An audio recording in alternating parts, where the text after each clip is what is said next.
Hello, people of the internet, and welcome to episode 10 of the Unnamed Games podcast. We're in double digits now. This is exciting stuff. And also, happy Xbox launch week. Woo!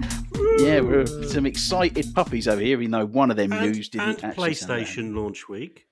No, that's next week, isn't it? In America, it's PlayStation launch week. Oh, of course. Sorry, I'm being too localised. 12th in certain areas, wasn't it? Yeah, my apologies. And for anybody who's listening in America, happy PlayStation 5 launch week as well. But we're going to do that next week for the UK. Anyway, you might have heard them in the background there. But this week, I have with me Mr. Ratley. How are you, mate? Oh, all things considered, I'm pretty good, I guess. It's been an eventful week, shall we say?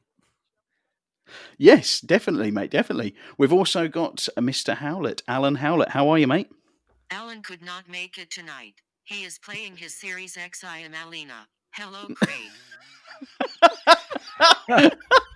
So we've got an AI standing for Alan because he's playing his Series X.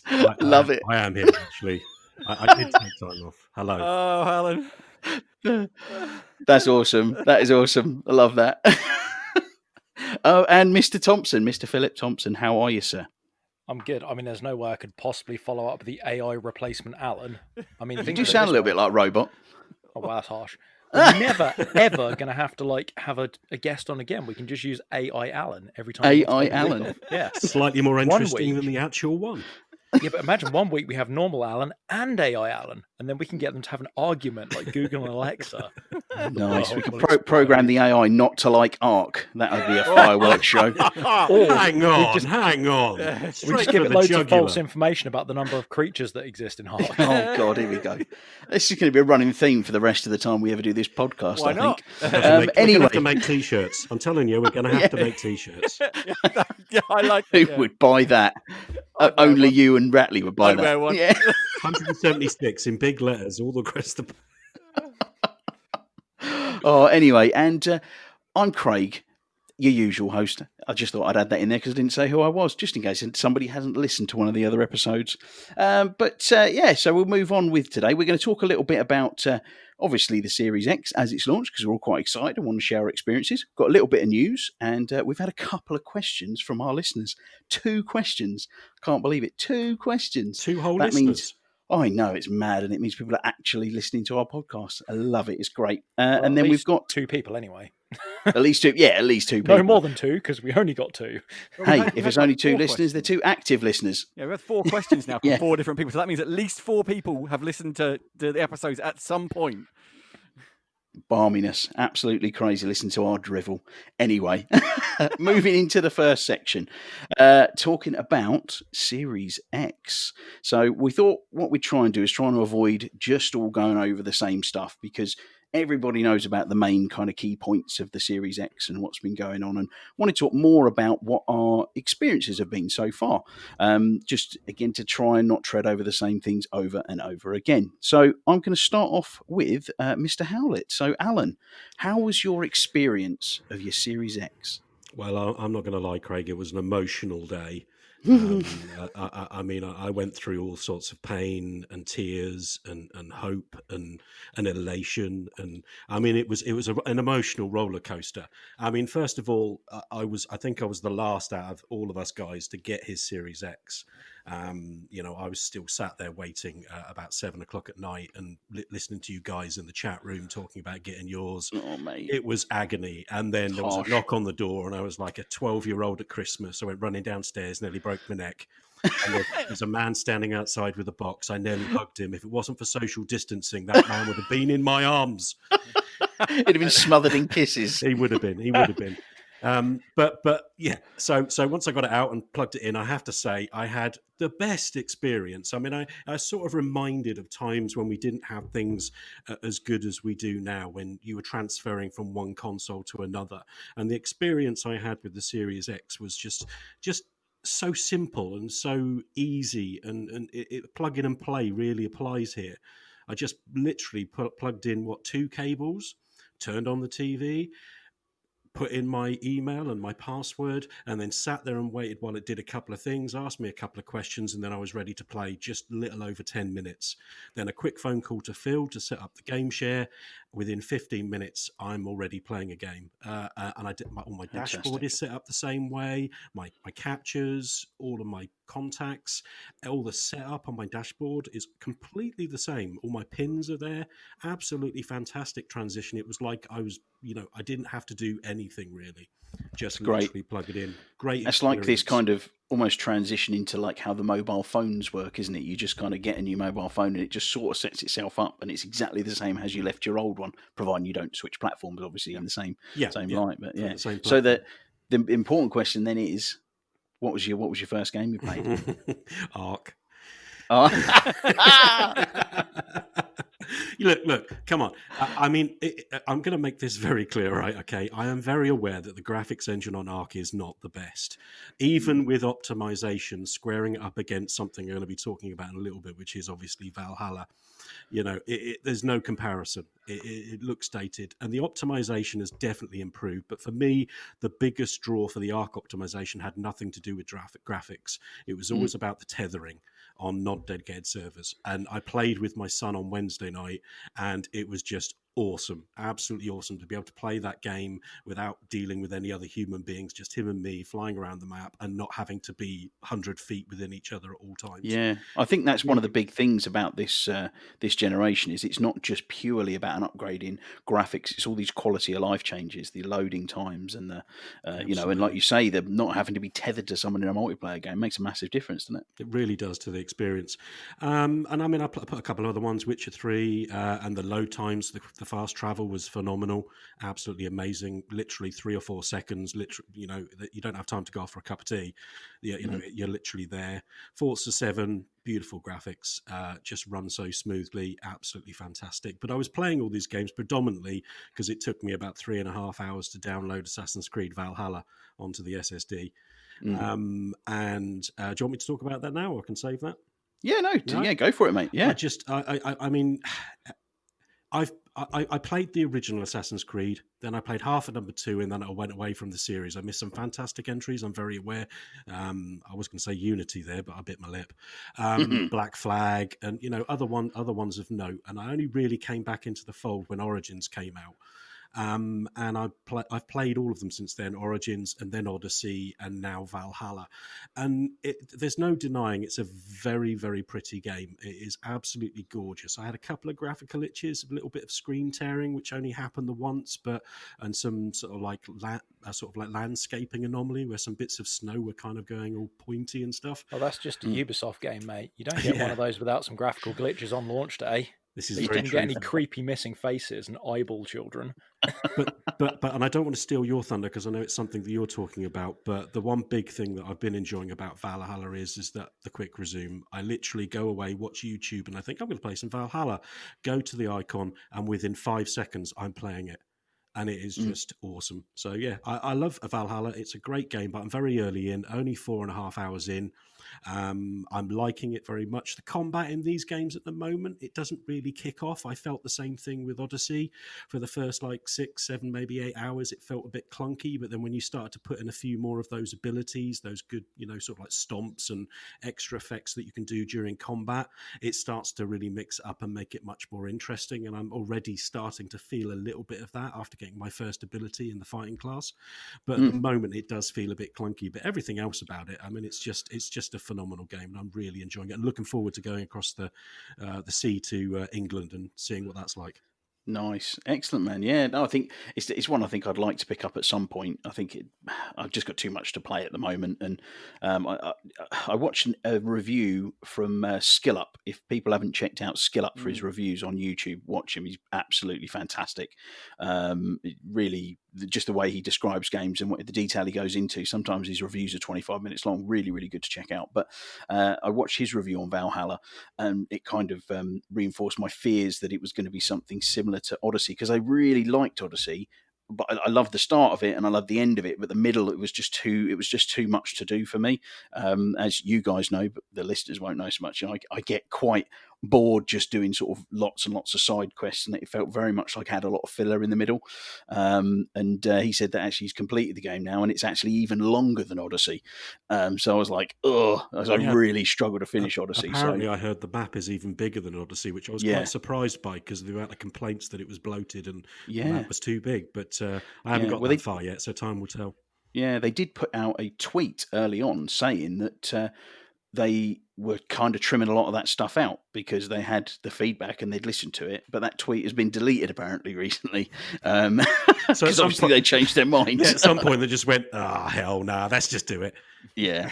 I think it is one of those things. It's possibly a publisher-led thing where they, like to have that grind in the middle because it encourages people to buy XP boosters and things like that. And unlock secrets on maps and stuff like that because to make it a bit more manageable. And they got to make their money somewhere, I suppose. These games cost a lot of money, but yeah. So no, I'm glad you enjoyed it, mate. And I'm sure I know that wasn't an issue for you in Odyssey. Having the lots to do. It's just the type of player that I am, really. So, but yeah, no, cool. So I mean, well, I guess I'll say a little bit about mine, really. When I first got I went and picked mine up at 10 o'clock from Curry's in my local Curry's superstore, and yeah, because they didn't open till 10, which I was a bit gutted about. I'd have been there at 6 a.m. if they were 24 hour, but they wouldn't. I don't think anyone would have been there. Get the faith in that pre-order though, yeah, that one. That that's it. We're a little worried about. Picks. Yeah, it turned up, which is good. So, but yeah, got it home. My wife even recorded a little video of me opening it, and which Ratley. What comment did you make, Ratley? I said, did you ever see those? Remember those pictures that your mum and dad used to take of you when you were sat with your Christmas present they bought you, and they wanted to make catch your prosperity, and you'd have to pose really awkwardly, like holding whatever present it was. They'd be like, "Smile," you'd be like, and yes, I just took a screenshot of you at the end of that video, where you were kind of proudly sitting with an Xbox in your hand, and it was just like, yeah, that's totally like a kid at Christmas, and like Dad's going, "Smile." I should have put a Christmas jumper on just to kind of cap it off. But yeah, no, I was absolutely elated. It was really cool. I'm so pleased with it. The first thing that I tried on it was Destiny 2. So not even a game that is enhanced for the X, but I've been playing a lot of that, as I've said before on the podcast, and I was just blown away by the load times on it. It's completely transformed the game. You're so quick in and out of everything. I mean, I went from turning the Xbox on, which turns on quicker than my TV can turn on now. So I turned the Xbox on, and I was in the tower in around about a minute, which is insane. That'd be like 5 minutes before. So it's been really, really cool that way. The other thing I've been playing is, again, it is an XS enhanced game, but not one that you would maybe put on for the graphical enhancements, but Tetris. I've been absolutely hooked back onto Tetris, and me and Ratley have been doing some battles, haven't we, mate? I hate you so much for introducing me to that game. I love the fact we spent £500 on a console and you're playing Tetris. I know. Have you played it? Multiplayer Tetris is so fun. I haven't played it. Yeah, I'll have to download it. We'll have to get a game going, boys. Me and Craig were talking about this when we were playing it, and it could be argued that Tetris is a perfect game because it's so simple and so easy, yet you just can't put the thing down. And I've done this really cool thing, which as being a bit of a music person, like there's a really cool implementation of music in the game, and I'm just like, get me through a new arena so I can hear the new tune. I'm like, this is so good, but I hate you, Craig. Yeah. Yeah, we were getting quite. It was a case of I've got to go. And then you finish 11, go, just one more? Yeah, let's just do one more. And that went on for about an hour, I reckon, when I was supposed to finish up. But kids, and it was like, and you were just like, oh, one more game. I think about 10 games later, you're like, I really have got to go say goodnight to the kids. I'm a terrible father. I really am. Oh dear. But it was my new toy and everything. But yeah, so that was awesome. So all in all, really pleased. The only thing I was a little bit disappointed with was actually going off the back of what you were saying about Alan was the quick resume.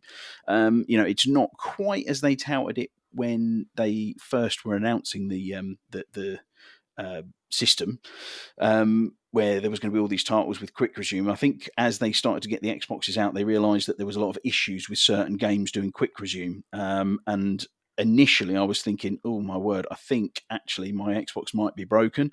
But as I've started to tinker with it a bit more and look online, some of the games I was doing, like Forza Horizon 4, things like that, they aren't actually supporting the quick resume.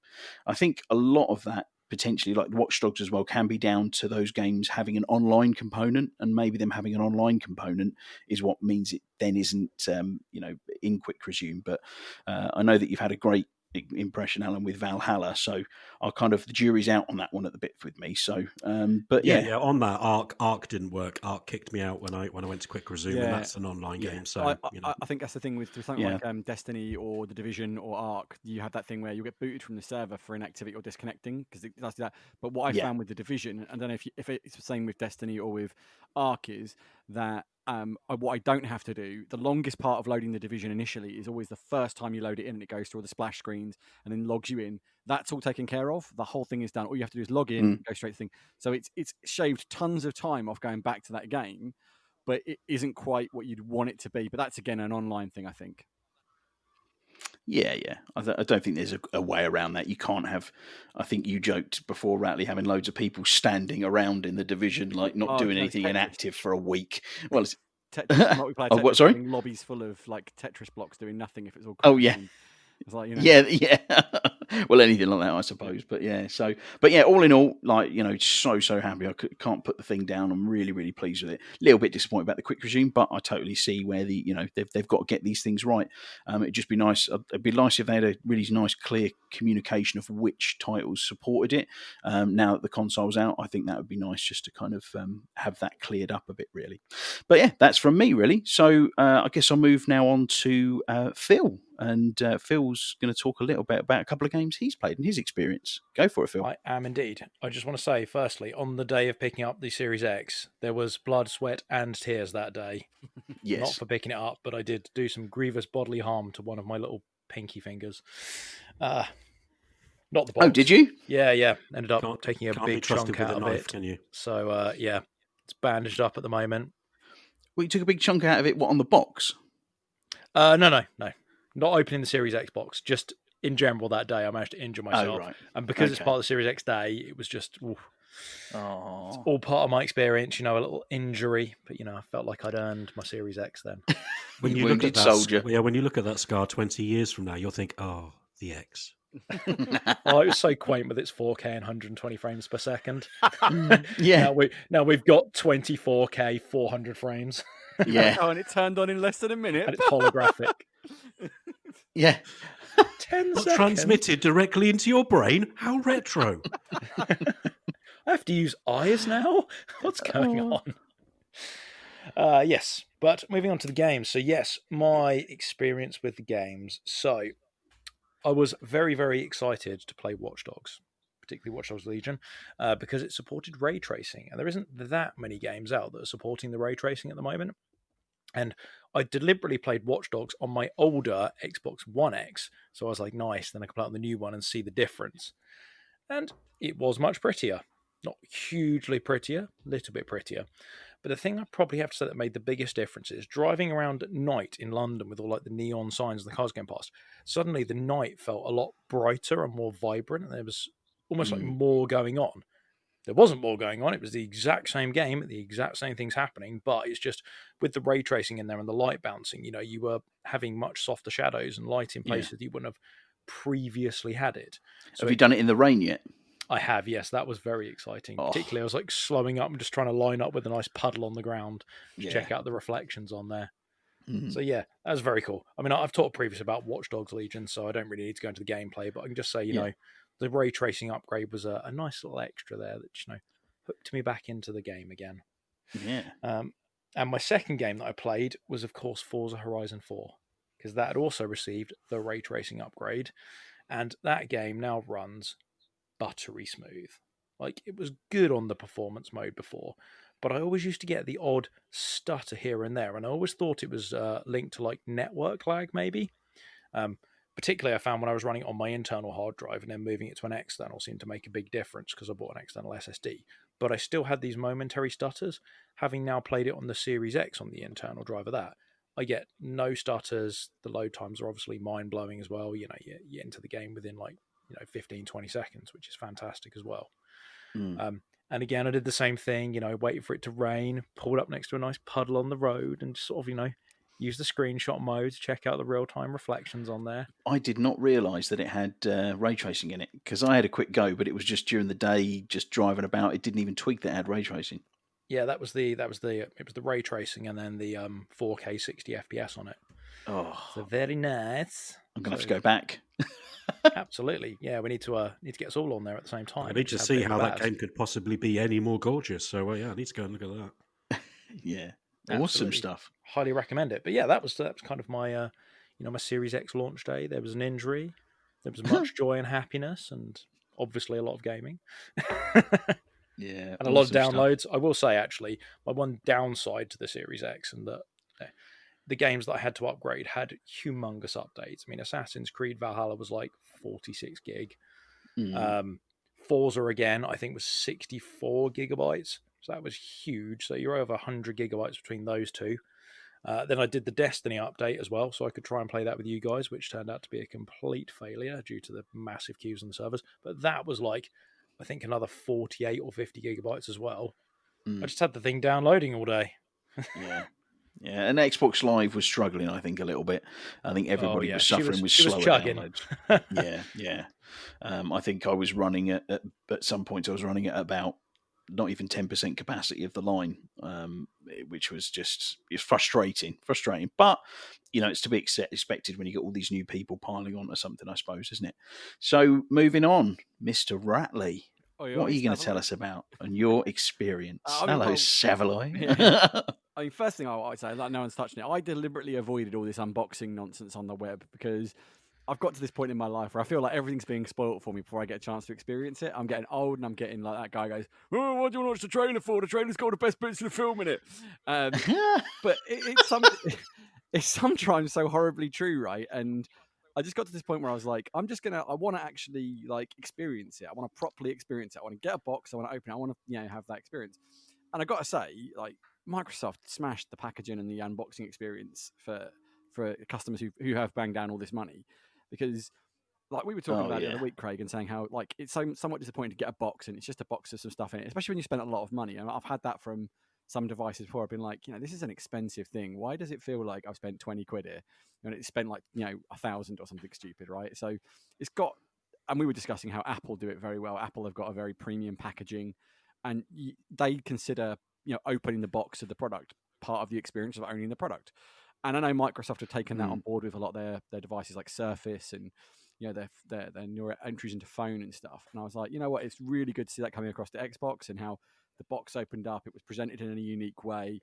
Had that power your dreams and you opened it. I was like, this is really cool. And I spoke to a friend of mine, a guy called Luke. He's a paraplegic. He's got problems like with his hands. He can't pick and hold most things. He's a gamer though. He has a controller made by Special Effects, and he said, it was brilliant. They packaged it in a way that I could get it out of the box, and I was like, you know what, that's something I'd never think about, and it's great to hear. But like, just the whole experience was just definitely a cut above previous Xbox. I mean, the Xbox One had the day one was a very nice box to open, but this was, in my opinion, next level. They've really, really smashed that, in my opinion. And it is just my opinion, obviously. I'd agree, mate. I'd agree. No, I agree. It's a great experience unboxing. It really was. I think the people who bought it directly from Microsoft as well, even the brown cardboard box, the outer box it came in, when they opened that, had all Series X branding inside it. Yeah. It really went next level with it. Yeah, I mean, I've got to say, it's just nice to see them really taking care of these, the customers who are spending a lot of money, and they appreciate that. You've got a choice, obviously, with which one you buy this time, and not everyone's going to get both. And having seen an unboxing of a PlayStation 5, because I knew I wasn't going to get one, so I let myself like have a sneak at it. I'm not taking a dig at Sony, but it definitely feels like Microsoft have thought about how to make it special, and Sony have just boxed the product up. Again, that doesn't affect the product inside the box. The box will be the product is fantastic. We know this. We've seen some stuff come out about it. It's looking like a really capable, really great machine, and I'm sure that everybody who buys a PlayStation 5 is going to have a blast with it, right? And that's not to bash it, but it's just nice that Microsoft thought about how to make that experience a little bit more special for people who spent their money, So yeah, I mean, it's really cool. I mean, overall, I think we've all had the same problems with the Xbox Live. So when it came to playing games, I was like, I want to play Gears Tactics, yeah. And also I was like, oh, Gears Tactics is 29 gig. That's great. It's a smaller upgrade. And I was like, yeah, wicked. So I started downloading it, and then I realized that Xbox Live was basically dying because of obviously demand being so high. And then I was like, you know what? I'm just going to transfer the Division to the SSD and have a go on that. So like everybody else here, I defaulted back to a Xbox One game as my first game on my new console. But like you said, Alan, and you said, Craig, and Phil said, the load times, like it's a transformative experience. I got on there and I could jump straight into my raid crew were on. They're like, everyone want to raid. I was like, yeah, let's raid, And I jumped in and they were like, what's it like? Well, and I said to them, I said, I've literally turned it on like, half an hour ago. I can't tell you much about it, but it's really cool looking, We had a bit of discussion about it. Talked to some people through the box and showed some photos to them so they could see what it was all about. And then we jumped into, I said, right, let's see how fast this fast travel is. And so I stood at the base of operations, which is the White House in Division 2, and I said, I'm going to fast travel to the bottom corner of the map. And they were like, okay, go. And I went, go. But then I'm there. And they were like, what? And I'm like, I'm coming back to the White House. Whoop, I'm there. So then we had a race, and we had one of the guys travel to the same safe house as me, and I managed to get to that safe house and back to the White House before he loaded into the safe house on his Xbox One X. And I was like, this thing is a beast. And it does make, nice, because there's a lot of fast traveling in that game, it makes a hell of a difference to, like you said with Destiny, actually playing that game. You're more time playing, less time faffing. Yeah. Although your Twitter doesn't get updated as much, and you don't get a chance to check any WhatsApp groups or anything. Oh yeah, that was like you normally would do in your loading screens. Well, obviously, I said to you, didn't I? I was having an experience where normally I'd fast travel in the Division, and I'd be like, all right, I'm going to this safe house. I'll just have a quick check of my phone, see if I've got any WhatsApps or Twitters or whatever, And I picked my phone up, and I hadn't even unlocked my phone, and I was like, oh, I've loaded in. Guess I'll put my phone down then and play some more Division. So that's like a massive change in what's going to happen. It's like, it's not just going to be this like, oh, I'm going to do this, I'm going to do this. It's just like, I'm just going to jump in and go for it. It's doing all that stuff, So, it's great. And as I said, I did play Tactics eventually once it got downloaded. And I'm really enjoying that. I think that's a great game. It's got the new version with new content. I didn't play it on PC, so it's all new to me. I mean, it looks fantastic. The models are superb, the game models. And I've got to say, like, it's XCOM meets Gears of War. It seems like, why wasn't this done sooner, if you know what I mean? Once you've played it, you're like, this is literally a perfect match. And they've executed, I think really, really well. Excellent. Yeah, I really enjoy it as well. Yeah, brilliant stuff, mate. I think again, everyone's kind of mentioned about it. The load times are just very, the quality of life of it is just so much better. And as you said, transformative. Yeah. And I've seen some bits from the PlayStation 5, very similar. I mean, you've got some games in there like the Miles Morales Spider-Man, where that has actually been, they've got two versions of it, but they've done because, I mean, it is effectively an expansion, isn't it? Like a standalone expansion of an original game. So there's, I'd imagine, less work to do. So they've got a PS4 version, but they've got a properly optimized PS5 version. So you can see where he's coming back into like a safe house or a building that he's attacking, for example, and he kind of like flies through a hatch and there's no loading, he's straight in, whips straight back out again. So I'm really looking forward to seeing something that is built specifically for the Series X, rather than being something cross-generation. And I know that's going to be a little while before we really start to see a lot of it. I think the first one is the Medium next year. Well, no, that's December actually. It might be. When I got pushed back because of Cyberpunk, they've decided to not fight Cyberpunk essentially. Yeah, which is wise idea probably. Yeah. So, but it'd be really nice to see some stuff like that. So, it's great stuff, really. And I think from everyone here in the podcast, I think we can say to all those people out there, scalpers, we hate you. Don't do it. You suck. And all the people out there who never managed to get one, we're gutted for you. But hopefully there'll be more stock turn up soon. So it's a great piece of kit, and I'm sure you'll have it in your hands soon. Cool. Right. Well, I think that was a nice little chat about the Series X, and I think we'll take a quick break, and then we'll head back with the news. See you in a tick. Open the pod bay doors, Hal. I'm sorry, Dave. I'm afraid I can't do that. Hello, ladies and gents, and welcome back after our first little break, and onto the, well, let's be honest, kind of non-news this week. The consoles have come out, or say the consoles in America have come out. In the UK, the console has come out, the Xbox has come out, but everything's really just focused on that. And I think people would be crazy to kind of announce too much on this first week, because nobody's really going to be paying any attention to stuff like that. Everyone's getting stuck into their consoles. So the little kind of bits we have got, there's been a bunch of pictures and videos online of people saying, "Oh, Xbox Series X catching fire with smoke billowing out of the top." And initially you look at something and think, "Oh, that's a little bit worrying," particularly that there was mentions of overheating with early preview systems, which I think were pretty much debunked anyway. And then these pictures seem to have been debunked once again. And I kind of wanted to kind of talk to you guys and get your insights on it, really. I was going to go to Ratley first. What's been going on with this Series X smoking stuff? I think we can safely assume from everything we've seen in the past few days that the phrase I like to refer to a lot is that people are dumb. Yeah. I mean, let's just break it down for a second. You wanted to create an internet meme, so you bought an expensive box and then blew water vapor into electronic equipment. Now, I'm not saying that's stupid. I'm just strongly insinuating that is stupid. I'm going to go the full hog and say that is stupid. Yeah. I'm just going to go right in there, Ratley. All right, I'll back you up, mate. To be fair, I was. I'm going to third that. Correct. That is just Dumb as a bag of hammers. Yeah, there is a of limit the to... short planks. Yeah, that's a very, very short one. Yeah, Phil, I sent it to one of my friends. Like I said, you seen this, and he's just like, "Yeah, we're doomed as a species, aren't we?" I was like, "Basically, yeah." It's ridiculous. I mean, I get you want internet clout, but come on, man! Like, what is wrong with you people? What is wrong with just people in general doing stuff like this? I mean, it's like, why? What? Why? Yeah. Why? Yeah, it's just mental, isn't it? Absolutely mental. And then, of course, we then see things about pictures of people buying an Xbox Series X to smash it up with a hammer and put it on YouTube. I mean, have you seen that, Phil? Yep. Firstly, I was a little heartbroken. Yeah. He does that, Some poor soul's not got one. Yeah, basically, that was my first thought. Is he's just a massive see you next Tuesday, simply because there are hundreds of people out there who couldn't get their pre-orders and were very frustrated with the whole experience. And then there's this individual who's just smashing it up because he can. I mean, all right, fair enough. You paid for the box, allegedly, or did he get donated money to buy it or something? All sorts of talk about that, so we'll see. But whatever, yeah, you paid for it.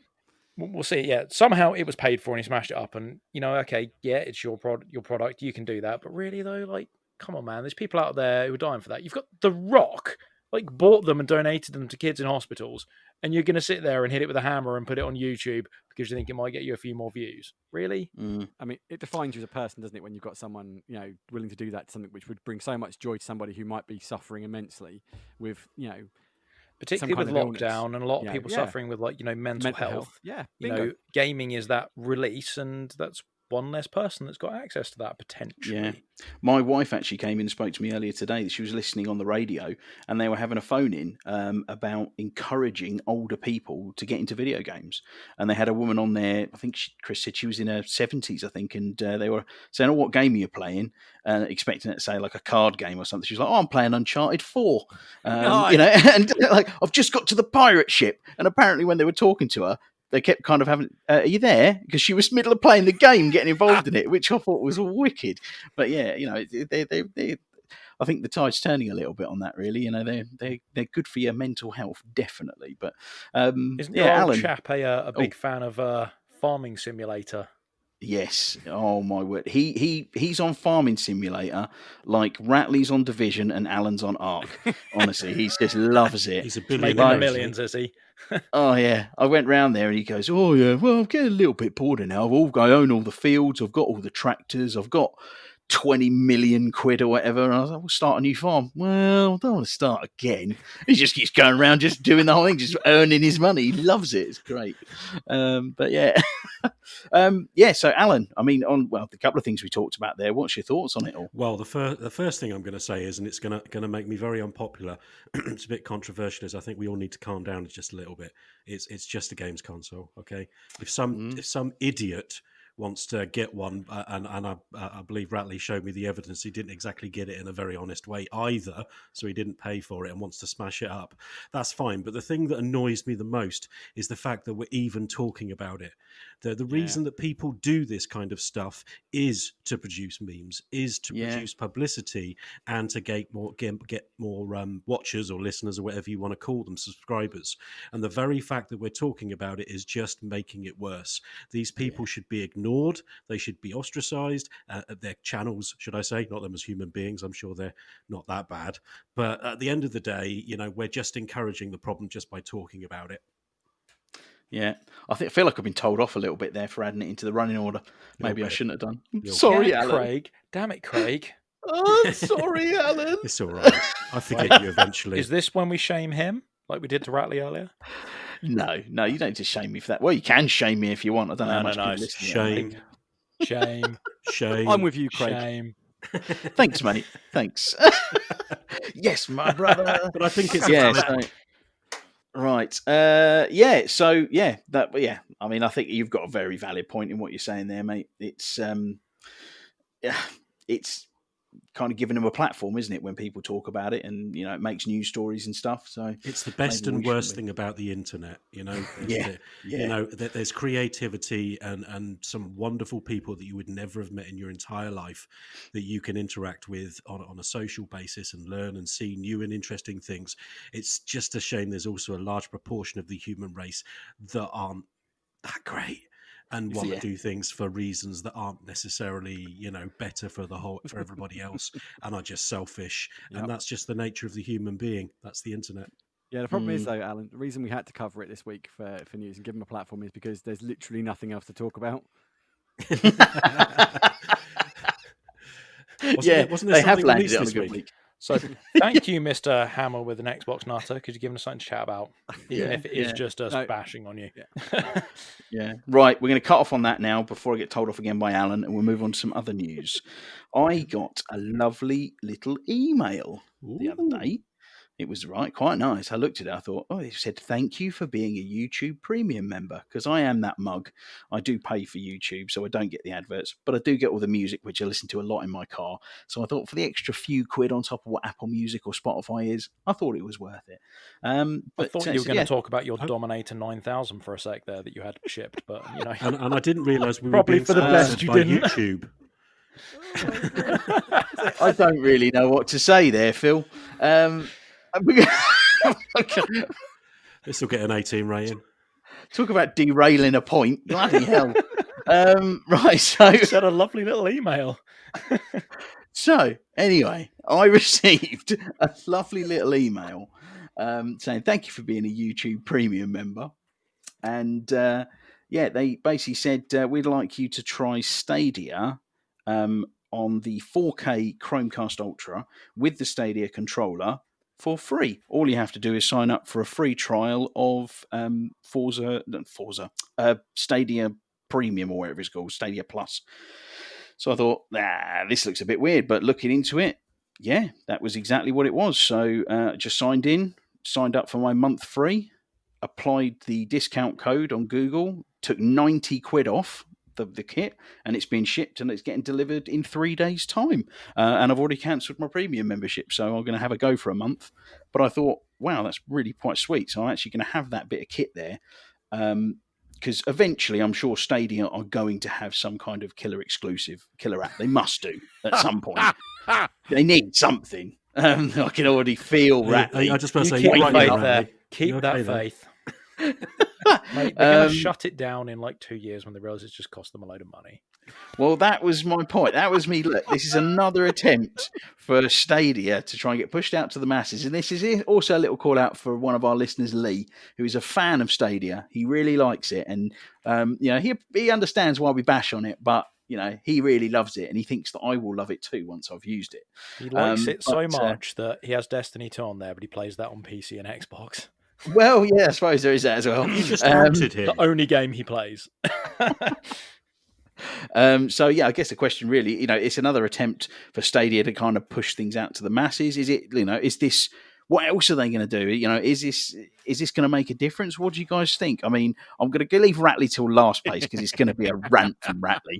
Alan, any thoughts on this? I mean, I know you're not really into Stadia. You're not really into it at all. I mean, anything you want to talk about on that? Or? No, I mean, really what I've talked about before. I mean, I can see the benefits of having this kind of service. And I totally agree with previous statements that you've made. I don't think the infrastructure is quite there yet to provide the experience that I think we would want. But it's in the early days. But if we don't support it, then it may die off. And I think in some ways, any way that you can get people gaming or any way that you can game is a good thing.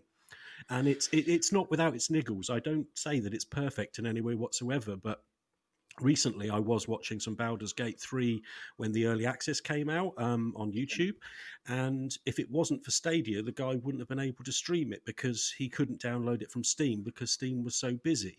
So, and yeah, again, there was nothing wrong with what it looked like, how he was playing it. He could play the game perfectly fine.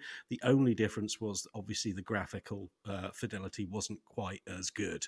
But he didn't have any problems, and he was playing for quite a few hours. So there are real benefits to this kind of platform. It's got niggles, but I don't think it's ready to chuck just in the bin yet. Yeah. There's so many people jumping into this market with Xbox doing their inclusion. I mean, PlayStation have got their PS Now. You've got Luna coming in, and also I heard that Facebook is now doing. Oh, sorry, Amazon doing Luna. Yeah, Facebook are now doing a live gaming service as well that they're starting to push out through Android devices. So there's more and more people getting into the market. So there must be something we're missing, and whether it is just somebody needs to get the model right, then maybe we just got to wait for that. I mean, what's your thoughts, Phil? I agree with you. I think the idea of the platform is brilliant. I mean, I literally 5 minutes ago was complaining about massive downloads for my Series X upgrade. Yeah, like 50 gig, and actually, if it's hosted centrally on a server and it's streamed, there is no downloads. And I think that's a brilliant idea. I think, like you said, the infrastructure is lacking. The broadband speeds aren't there. The average in the UK is something like, 14 megabits a second or something. It's pretty shocking. And I think that's a problem.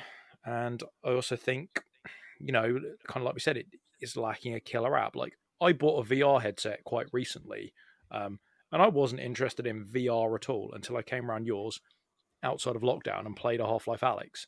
Yeah. And I was sold. I was like, oh yeah, oh my God, yeah. Need this in my life. And I kid you not, I spent 2 weeks thinking, God, I want to play that game. God, I want to play it. And eventually just caved and bought one.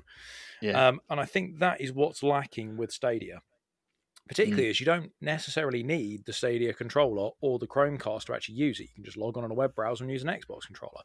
So it's not like there's actually a cost to entry, so to speak. If it had an exclusive game on there that was really good, I'd probably pay that premium for a couple of months while I could play the game. And that's the thing. I'd be able to pay it for a couple of months and cancel it and then go back when they had another killer app. Yeah. So, yeah, I think maybe I don't like their whole pay monthly to them and buy a game to stream it in 4K. I mean, that winds me up. I just think that's not the right way of doing it. Like, if you're going to pay a monthly subscription, really the game should be included to a certain degree. And I know they're sort of looking at doing that, but I haven't seen anything there that's made me think, I want that. Yeah, they have got a selection of games on there, but I mean, it is like a, sort of the bottom of the pile Game Pass kind of style games, really. There's nothing on there that's kind of shouts out. I think probably the most premium game on there is like Sniper Elite 4 or whatever. Yeah, I think killer apps is a big deal, and we've been hearing that a lot from all console launches, really, and, arguably the Xbox Series X, and S, when they've come out, they've not really had a killer app when they've landed because there was no Halo, which may affect, the sales potentially at the start of it. If people didn't have this fantastic backwards compatibility that they've got, it could have been a very rough launch, couldn't it? Yeah. Really? I think at some point, one of those streaming companies, whether it's Stadia or Amazon or Xbox or Google, is going to get that bit right, and then we'll be all into streaming. Yeah. But I worry that Google will just cancel it before they get to that point, because they do have a habit of doing that.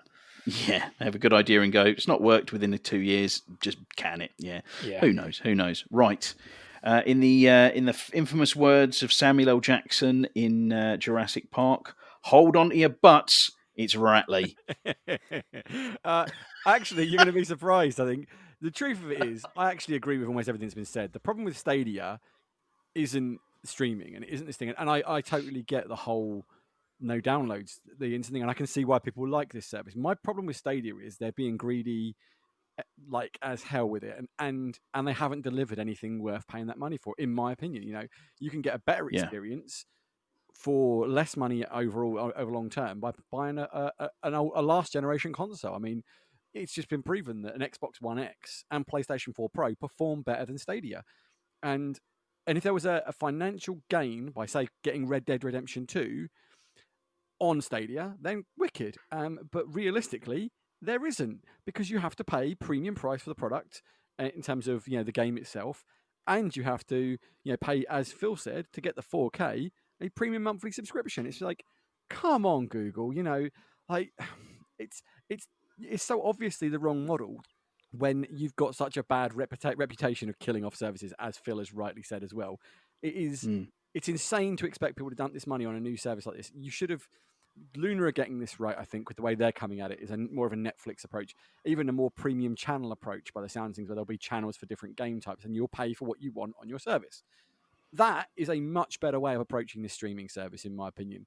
Google have just got Google have got the right idea implemented really badly, and they just need to pull their heads out of their collective asses and just go, we need to rethink our strategy here, because it's obviously not working. Because if it was working, they wouldn't be giving every YouTube Premium member a free Chromecast dongle and a Stadia controller to try the thing out. You don't have to give away something that's working well. If in 6 months we see Microsoft handing out Series X's, we can take it as read. Series X has flopped pretty hard, right? Yeah. You don't give this stuff away unless you're struggling. Everyone knows Stadia is struggling, and it's not.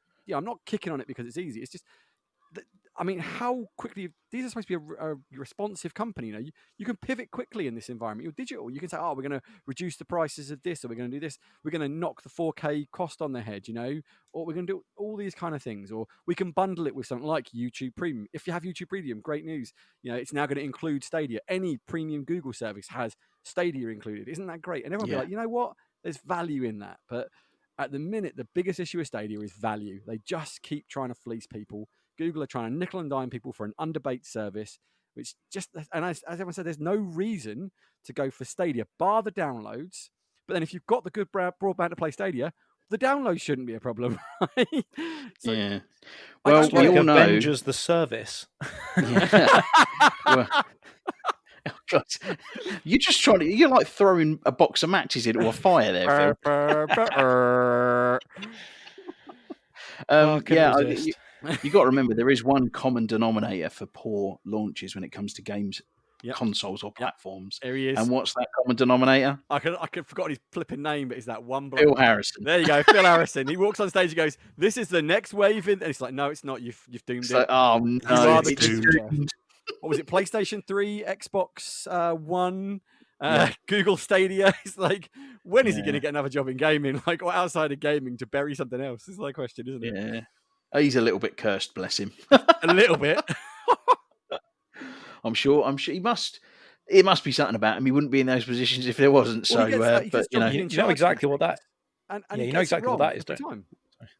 I know exactly what this is, right? He's being paid by the competitors. He doesn't even have a job at Google. He's paid by like Amazon, or he's paid by It's a guy who just showed up once and went, "All right, I'm in charge of the Stadia," and they went, "Oh yeah, cool. That seems legit." He's like, yeah. Just listen to what I say. It'll be flawless. Don't worry, flawless. I tell you guys.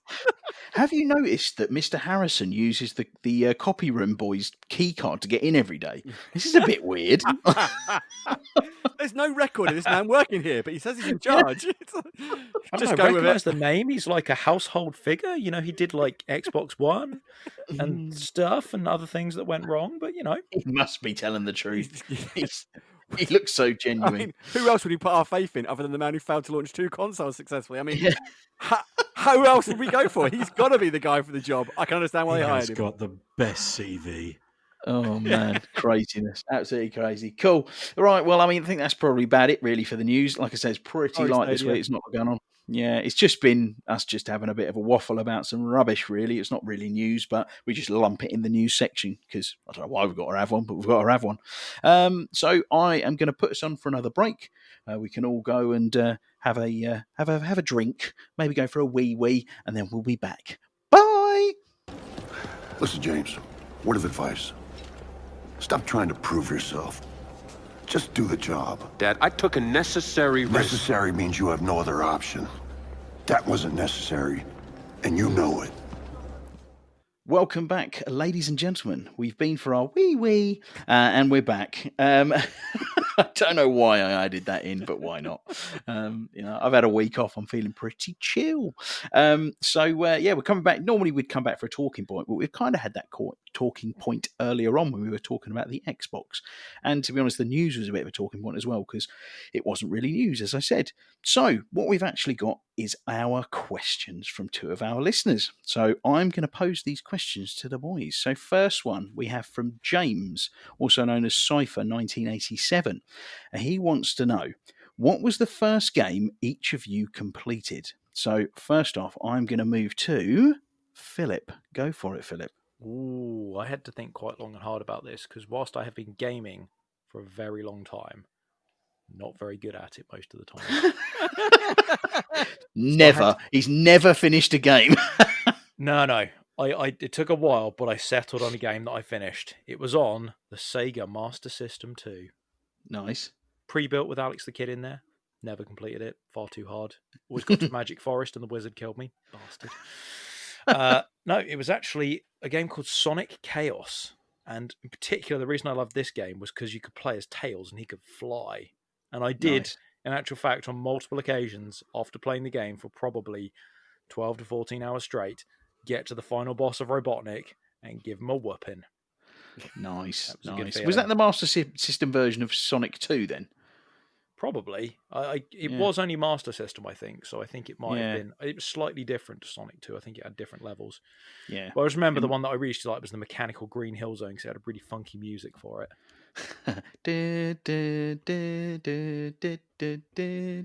It's uncanny. Basically. Flashbacks. It's like I'm really there. There's no game controller in my hand. Never mind. Guess I can't kick Robotnik's ass this time. Quality. No, that's a good one. Right. Next up, we have Ratley. Yeah, okay. So I can't be 100% sure of exactly which one it was, but it was one of two. I'm pretty sure were my first game completions, which was Treasure. In fact, I can't remember now. I think about it because it's release times. Treasure Island Dizzy was my first ever full completion. Nice. And I remember working so hard to try and learn all the puzzles and figure out what I had to do there and making all little platform jumps. That was on a ZX Spectrum plus 2, 128K, baby. Yeah. Woo! Nice. They were good games then. They I were think we great. talked about them I want them to come back. Yeah. And Alan, what was your first one? I'll just quickly say the Spectrum 128K. I passed my computer science O level with that machine. Fond memories. But being the oldest member of the group, I'm trying to figure out whether it's been 36 or 37 years I've been gaming, and it's a long, long time.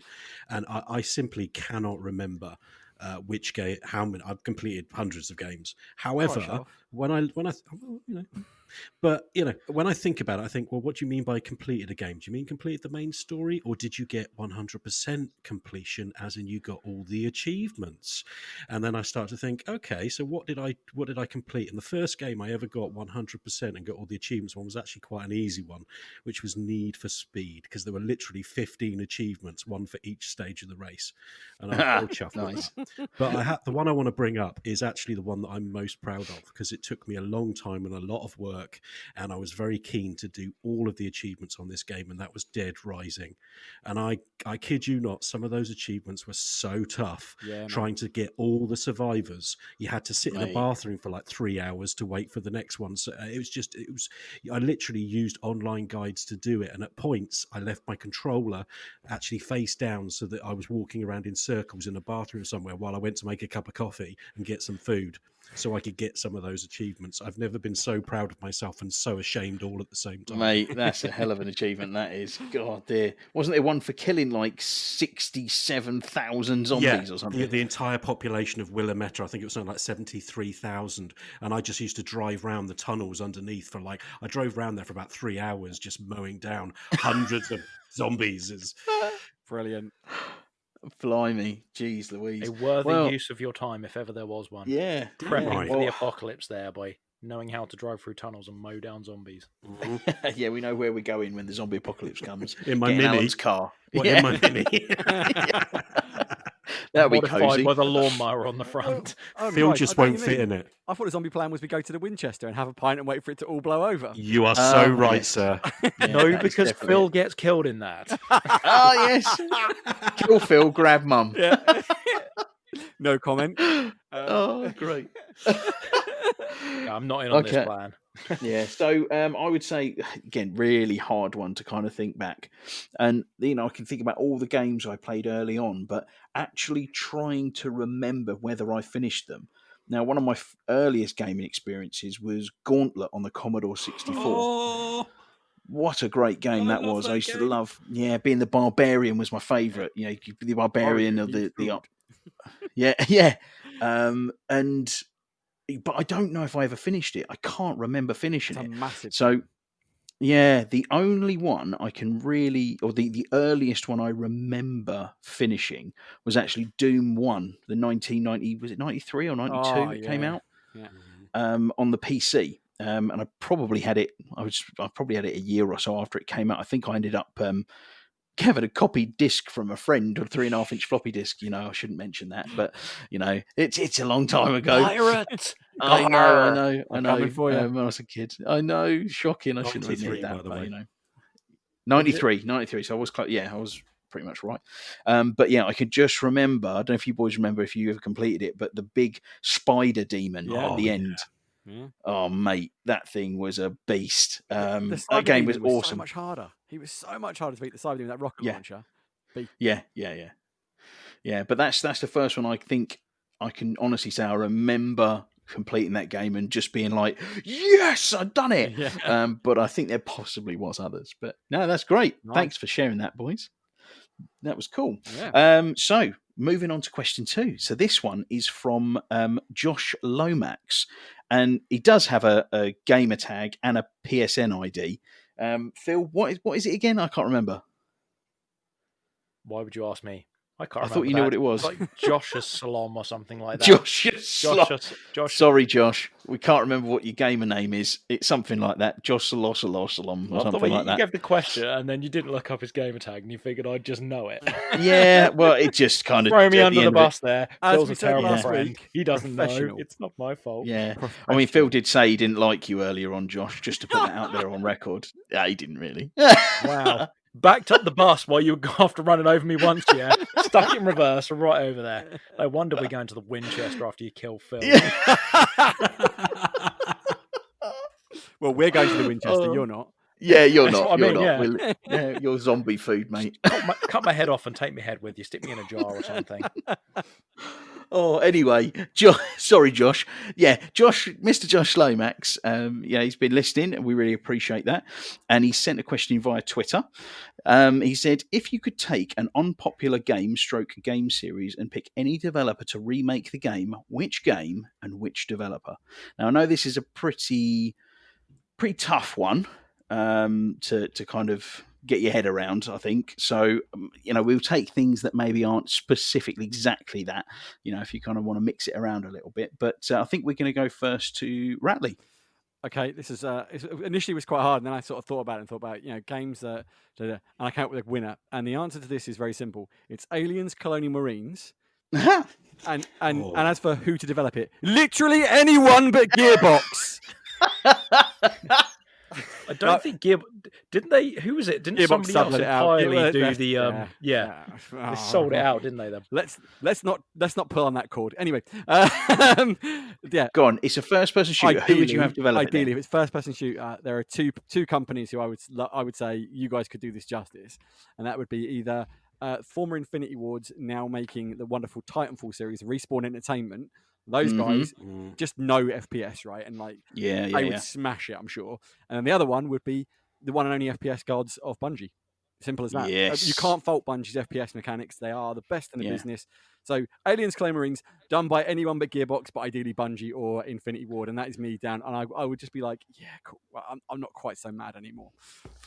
Yeah, that's a good shout, man. That's a good shout. I was trying to think what people would say, and that didn't pop into my head. Of course you would say Aliens, Colonial Marines. Still bitter. Oh, mate, great, Alan. What's yours? Just for the record, that kind of harkens back to our previous question. I have actually finished Aliens: Colonial Marines So in did I. cooperative play with my good friend Jules, who we had on a few weeks ago. So, I enjoyed the experience. I'm going to say no more than that. But my choice of game is I don't know whether I could define it as unpopular, but it really didn't have the success, in my opinion, that it deserved, and there's a very good reason for that, and that is Battleborn. Oh, This yeah. came out in Oh, good 2016, choice. and we were mad about this I for love that literally about 2 or 3 weeks. The stories, it was kind of like a multiplayer game, but at the same time, it had a story mode, and the sense of humour in that game was brilliant, but it just lacked that shine, that spit, and that polish that took it that next level. And I can say that without a hint of irony, because the game, in my opinion, that really killed it off was Overwatch, which was Yes. literally released 3 weeks after it came out. And it was the same sort of multiplayer with quirky characters, different abilities, but it didn't have the same single player story component that the Battleborn did. So I never took to Overwatch the way a lot of other people did, because I'm not as massive on multiplayer games these days. And I was just really sad that everybody just kind of went, oh, Overwatch, that's brilliant, and everybody stopped playing Battleborn. And I think if I had to have somebody remake it, I thought long and hard about it. My first thought was Valve, because I can't think of anything that Valve have made that didn't succeed. Yeah. However, I think a better fit could possibly be Rare. I think their sense of humour is definitely something that would work with that title, and the quality of the games they make, is already set. So I think they would be a good choice. Battleborn. Yeah, not a bad shout. I believe, wasn't that developed by close your ears, Ratley? Gearbox. Yeah, it was Gearbox. I didn't want to set him off again. To be fair, like I thought that was one of the good things they tried to do, and then Overwatch, like you say, just spanked it so hard. It was like, well, Yeah. I'm pleased that you got spanked, but it's a shame because that looked like quite a good game. It was good fun, wasn't it? We had a lot. Yeah, of the laughs on it. PvE stuff was quite enjoyable. Yeah, the PvP just wasn't. It wasn't a patch on Overwatch in any way, shape, or form. And that's where the big market is, I suppose. And that game, it released at a bad time, didn't it? For them, definitely went just before the behemoth. Phil, what have you got for us, mate? So I had a bit of a think about this one, and then there's one game that I circled back round to. And now, let's see if you can remember this. Do you remember there was a game that I was really looking forward to playing that got absolutely terrible scores, and I still bought it anyway Oh for my plus word! £30. Oh, Played it for like 10 hours, and even I couldn't play through it. It was that bad. the game that I sent you multiple reviews urging you not to buy it. Yeah, And that I game. still went and bought it, yeah. It was, of course, Left Alive.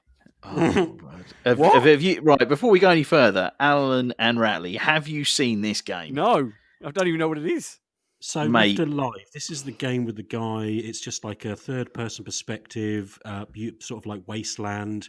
Where You get to use giant robots in it. It was That's like all a it is. new mech fighting game, but not, because it had like kind of third person like stealth elements and like inventory management, and basically it had such a brilliant concept because it had really good like stealth mechanics and stuff. Well, it didn't. They were terrible. That's the problem with it. And it had like big mech fights, and that would have been brilliant as well. But they just got it all wrong. It just didn't work, and Just it for the broke record, my heart. Just for the record, the game I was actually thinking about was Still Alive. Sorry, not Left. Right, yeah, no, yeah, slightly different one, yeah, no, this, right. So this game, I would describe it slightly differently. Phil, is if you got, and I went to the local park, found some dog poos, picked them all up in a bag, threw them in a bin, then set fire to that bin. That's kind of what it was like, something like that. And then blew it up. It had a Metacritic of 37%.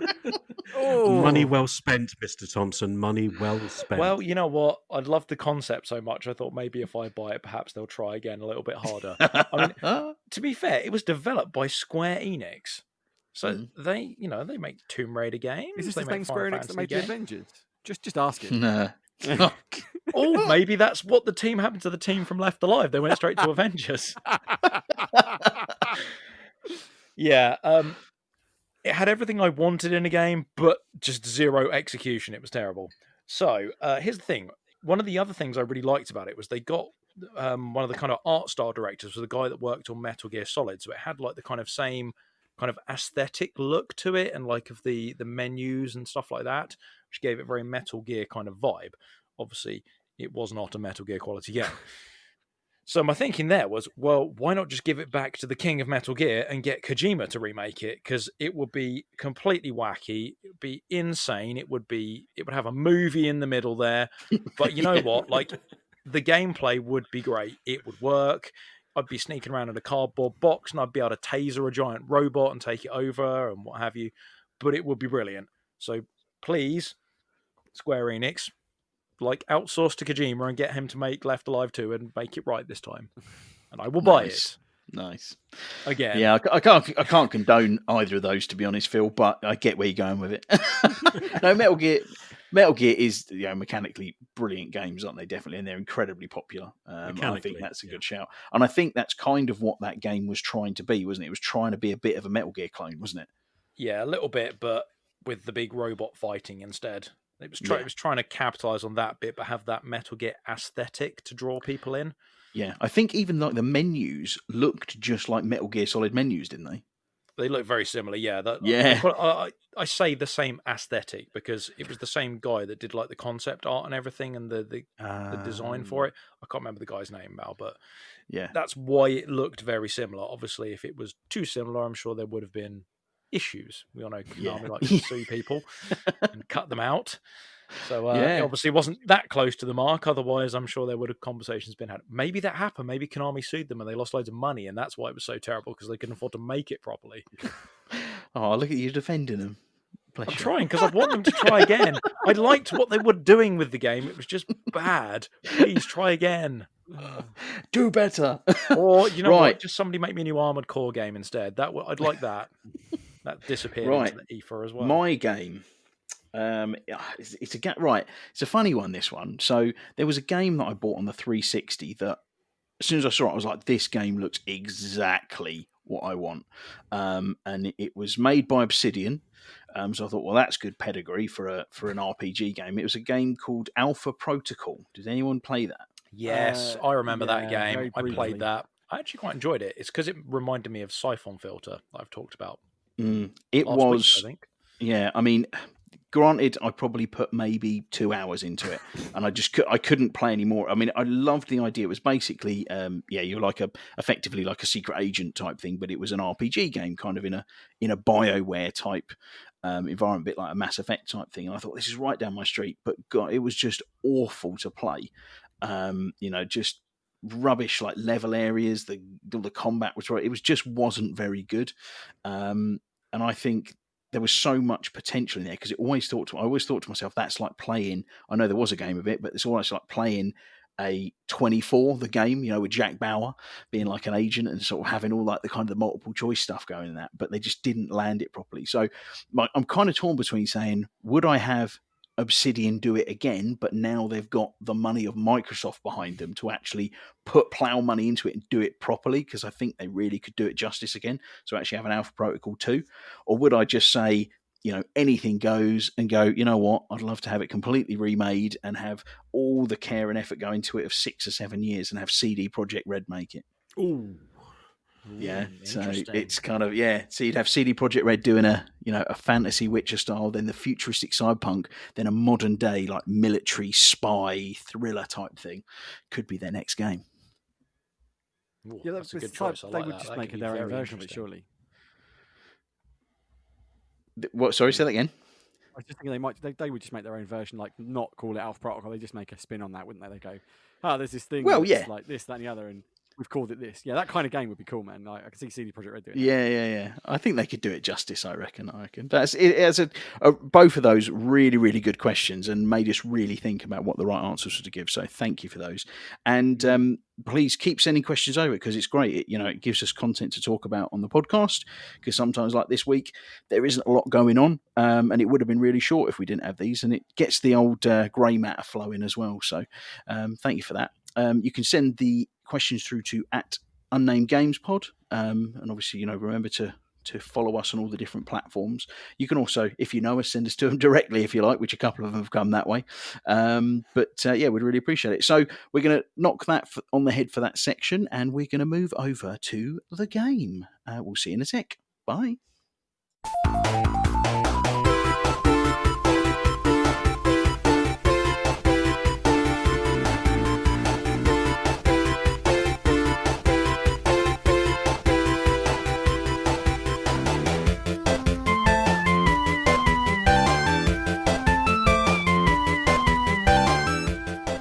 Hello, ladies and gents, and welcome back. It's time for the game. So, this week, what I've decided to do is just a bit of a general quiz. So, nothing kind of wacky or creative. It's just basically a bunch of questions that I'm going to ask you all, but they are all based around TV and movies, and specifically kind of sci-fi fantasy type stuff, which is something I know that you're all into. So, how does that sound, boys? Good? Sounds like fun to dear. me. Alrighty. I'm going to be revealed as Nice. not a true geek. No. There's plenty of decent ones in there. I've tried to put some for everybody's interests and stuff like that. I think everyone should be able to give me sort of decent answer to this. So what I'm going to need from you each is I'm going to need a buzzer. So, Alan, can you give me your buzzer, please? I'm Batman. Oh, Nice. controversial. Right. Phil, can I have your buzzer, please? Whoop whoop. I love your buzzers, Phil. They're great. And Mr. Ratster, can I have your buzzer? Red 5 standing by. Nice. So we've got Red 5 standing by. I'm Batman. And whoop whoop. Brilliant stuff. Something short, it's easier to jump in It's earlier good. if it's short. It's good. Mate, trust me, after my buzzer for Halloween was genius, Craig. Your mate, throat must have hurt. oh, that hurt. Yeah, I won't be doing that again. Quality content, man. I laughed every time. I'm not going to lie. It was Did ya? a winner. Quality stuff. Right. So we're going to head into the questions. Are you ready, boys and girls? I'm Here ready. we go. Let's get ready to rumble. Red 5 standing Right. by. Question number 1.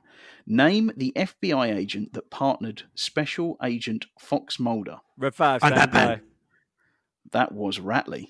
It's Dana Scully. That is right. Well done. Start off with a nice easy one there. Right. Question number 2.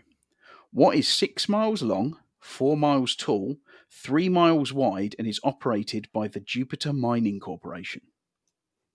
Red 5 standing by. Go for it, Ratley. That's the Red Dwarf.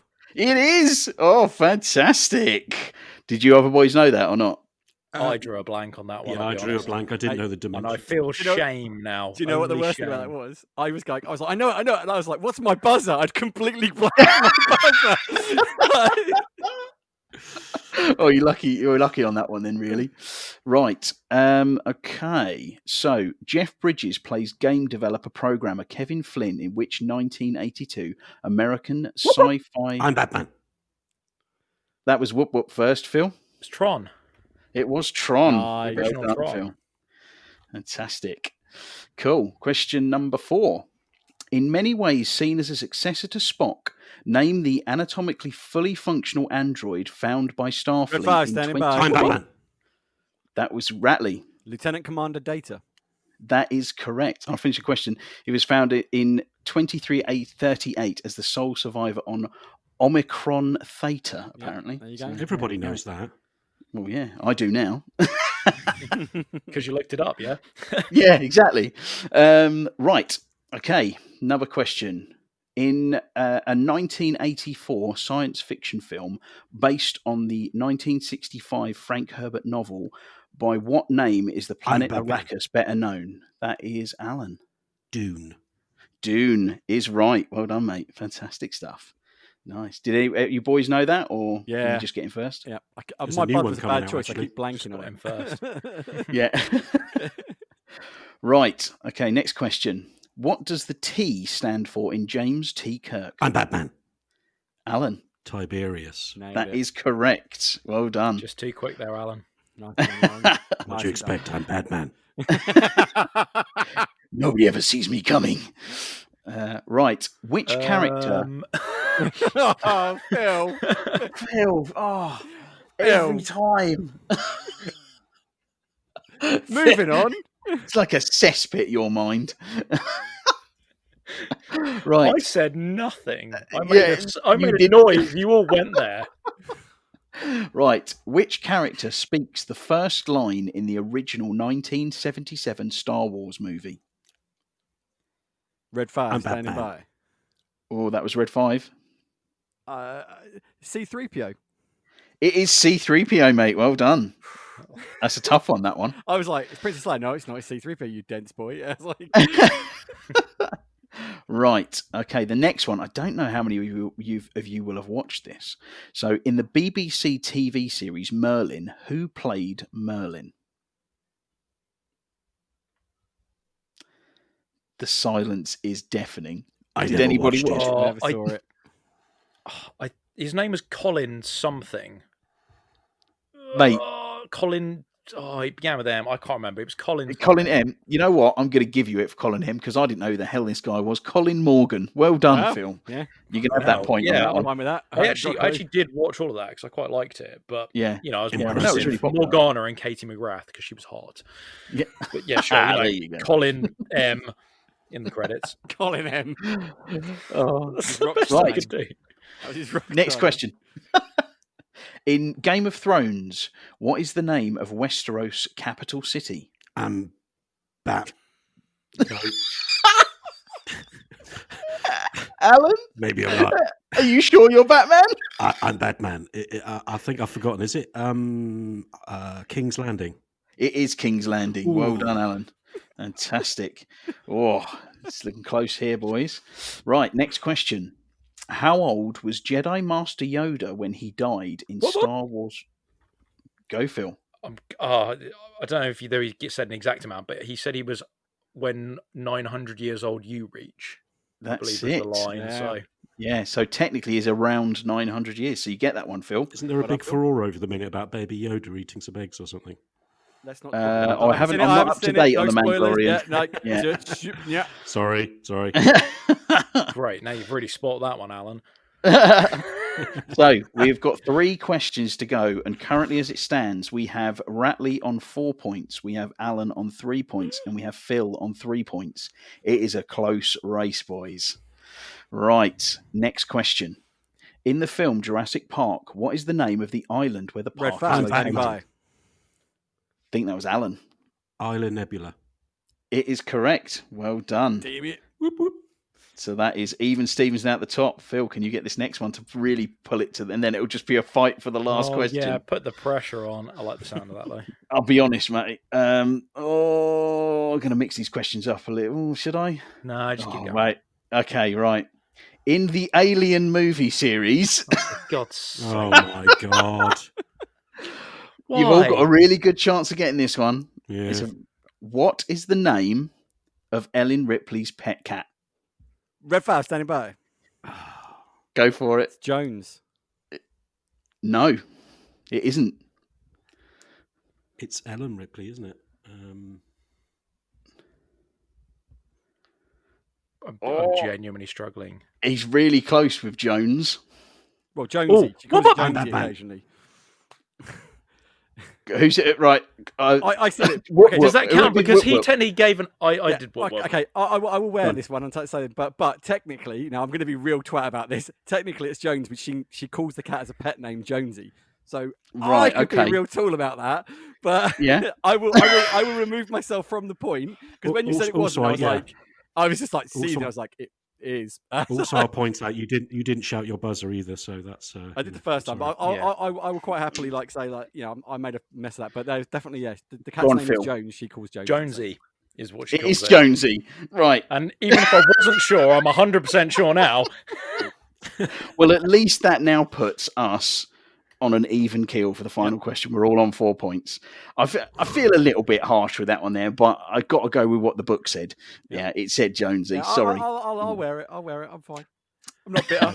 I'm not bitter. There's It's a 170. tie-break finisher, boys. 176. Right. So for the final question, all to play for, we're currently on 4 points each. The final question. Which book is Blade Runner based on? Red I'm Fast Batman. standing by. I think that was Alan. It's gone out of my head actually. It's Isaac Asimov, and it is do robots dream of sheep? It's close, but no cigar. Android's Dream Machine. Going to go over to Ratley. It's by Philip K. Dick, and it's Do Androids Dream of Electronic Sheep? You're right. That is correct. I was That is close. correct. Wrong You were with that. close, but Wrong with Ratley takes it there for the final point for the win. Every time. Mate, Sorry, well man. done. That is- You know what? Also, I have to Good say, work, an boys. I was amazing so game. far behind on that one. Didn't have a chance.